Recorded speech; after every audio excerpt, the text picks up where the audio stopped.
In front of a cabin, Mickey is having a smoke while listening to music. When his Discman stops working, he calmly sits down and changes the batteries so he can listen to music again. He also decides to check inside the cabin, only for his friend Ben to suddenly come out telling him to run. Growls can be heard in the house and Ben shoots a few bullets before running as well. It turns out the zombie apocalypse happened a few months ago, so now Ben and Mickey roam the land without a destination in mind. They're both former baseball players, and Ben is very good at killing zombies with a bat. However, Mickey hasn't gotten used to fighting yet. They get supplies whenever they can find them and relax in any area that appears to be safe, just trying to make sense of life. One day, Mickey scratches some lottery cards and gets excited when he discovers he's won $1,000. However, Ben kills his happiness by pointing out that the lottery doesn't exist anymore, and asks to play catch instead. Mickey isn't very enthusiastic, but Ben convinces him by reminding him that they're supposed to love baseball. The journey continues and the duo finds another cabin in the woods. Ben goes inside first and checks that it's empty before they finally relax.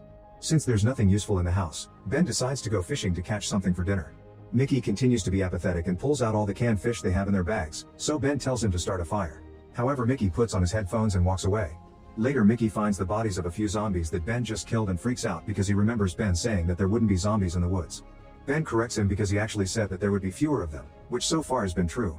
After traveling a few more miles, the duo finds an abandoned car. Ben opens the door and a zombie comes out, so he quickly shoots it in the head. He then gets in the car and is disgusted by the horrible smell. Luckily, the car still works, so they use it to keep traveling. Now they can ride smoothly through the roads and enjoy the view, although the radio doesn't work.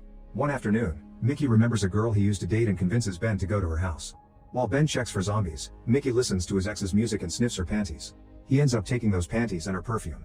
In the garage, Ben finds some useful tools and a pair of walkie-talkies. Mickey also finds toothbrushes and they can finally clean their teeth after a long while. Afterward, Ben modifies the back seat of the car and creates an open space that they fill up with sheets and pillows. Mickey wants to stay in this house, but Ben refuses, so an argument ensues. Ben reminds Mickey that they were stuck in a house for 3 months and they ran out of food, so they had to eat dog food and later the dog itself. Mickey's family died at the beginning of the apocalypse too because they were stuck in a house. When Mickey insists they should stay, Ben screams. Their traveling continues and Mickey spends most of his time with his headphones on, trying to escape reality.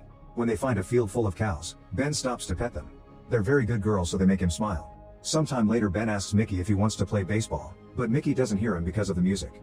Ben pranks him by startling him from behind pretending to be a zombie and Mickey freaks out, so Ben points out that the headphones are going to get him killed. Then Mickey changes the batteries of the walkie-talkies and gives Ben one so they can test their range. The devices are working fine, and while the duo is joking around, they accidentally pick up the signal from another group of survivors. A woman named Annie and a guy called Frank talk about a camp, going grocery shopping, and even watching movies.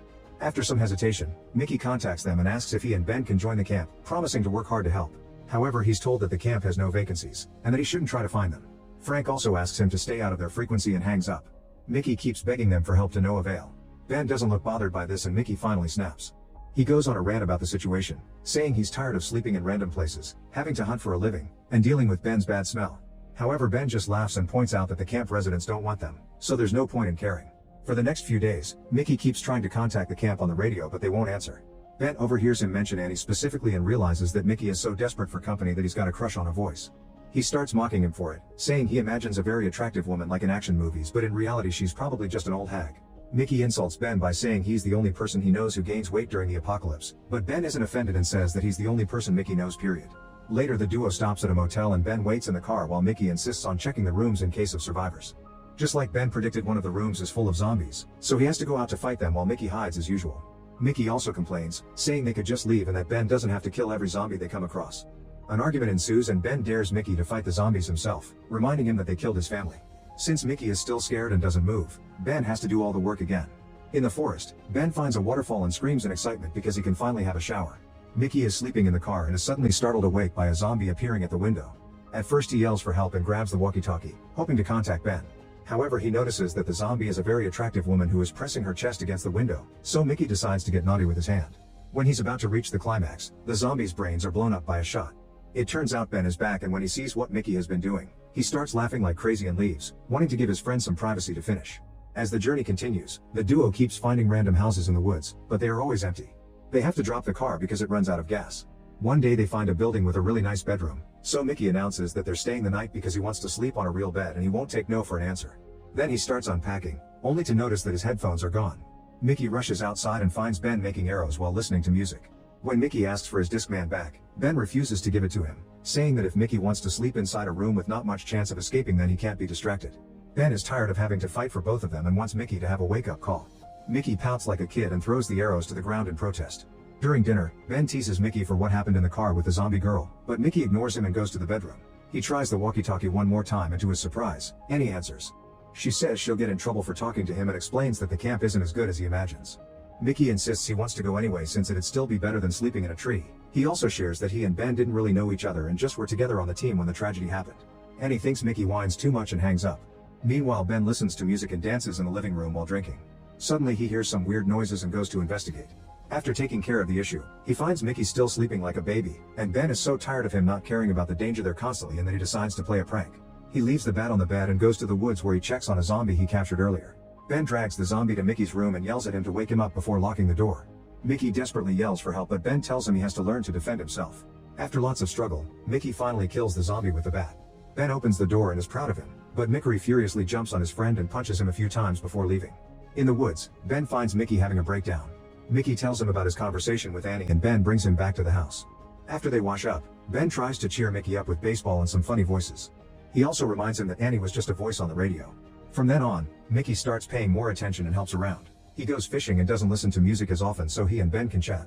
When they find an orchard, they get to eat lots of apples and play baseball with them. Eventually they find two cars, so they try to take the gas from one to refill the other one. Mickey notices that the engine is hot, meaning the drivers must still be around. Ben yells hello but nobody answers, so he decides to take the gas anyway. Suddenly Jerry surprises Mickey from behind and takes him hostage with a knife as he asks for the car keys, saying he needs to go to Arizona. Ben pulls his gun out and explains that he doesn't have the keys. He also doesn't believe that Jerry will hurt Mickey. He points out there's probably nothing in Arizona and Jerry has no reason to do this. Jerry starts ranting about a group of people who made him work through the winter with the promise of a gun, gas, and food for him to go home in the spring, but they didn't keep their word. He refuses to explain who they are though. When Jerry threatens Mickey again, Ben puts the gun down and tells him that the keys are in the car. Jerry lets go of Mickey and gets in the vehicle, only for Ben to reveal that the keys are in his pocket. A furious Jerry insults him and tries to run away, but Ben follows him and shoots him down. Mickey calls Ben out for killing a normal human and Ben claims self-defense, so an argument ensues. At that moment another car arrives and Ben pulls out his gun again. A female voice explains she only came for her other car and everyone agrees to behave. The woman and her bodyguards start filling the abandoned car's tank while asking questions about Jerry. Ben tells them what happened and the woman says they did the right thing because Jerry was a thief. When the strangers are about to leave, Mickey finally recognizes the voice and realizes that this is Annie. She responds by shooting Ben in the leg and scolding Mickey for not letting the matter go. She takes Ben's keys and throws them in the middle of the field so they can't follow them, and she says that if she sees them again, she'll kill them both. After Annie and her bodyguard leave, Mickey looks for the keys to no avail. Ben can't help because of his wounded leg and tells him to rest for now since it's getting dark. In the middle of the night, the boys are awakened by a weird noise. They turn on the lights and discover a horde of zombies approaching their car. Mickey wants to run away and leaves the car, but Ben can't move because of his leg so Mickey is forced to go back. The next morning, the guys are still trapped in the car because the zombies are surrounding them. Mickey tries to cope by listening to music, but it isn't enough to cover the noise. Ben opens the sunroof and fires his gun, but he can't kill enough zombies to scare them and has to close the sunroof quickly before the creatures reach inside.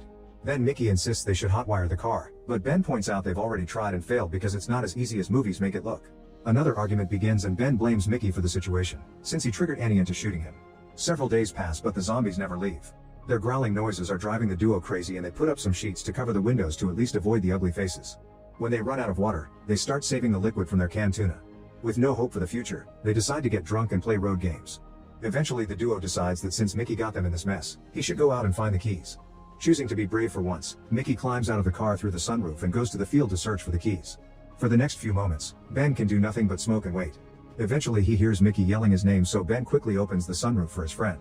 Unfortunately Mickey reveals that he's been bitten, and both men have a breakdown. Mickey admits he's scared and wonders what to do, but Ben just pulls out his gun and asks him to leave the car. When Mickey refuses to move because he wants a chance, Ben shoots to kill him and yells in grief. Afterward Ben sends a message to Annie, blaming her for Mickey's death and promising to kill her if he ever finds her. He keeps surviving inside the car for several days and finds it ironic how he went from being stuck in a house for 3 months only to now being stuck in a vehicle. Eventually he gets tired of living like this and decides it's time to try to survive outside again. He puts on Mickey's headphones and walks down the road while a horde of zombies follows him. Make sure to subscribe.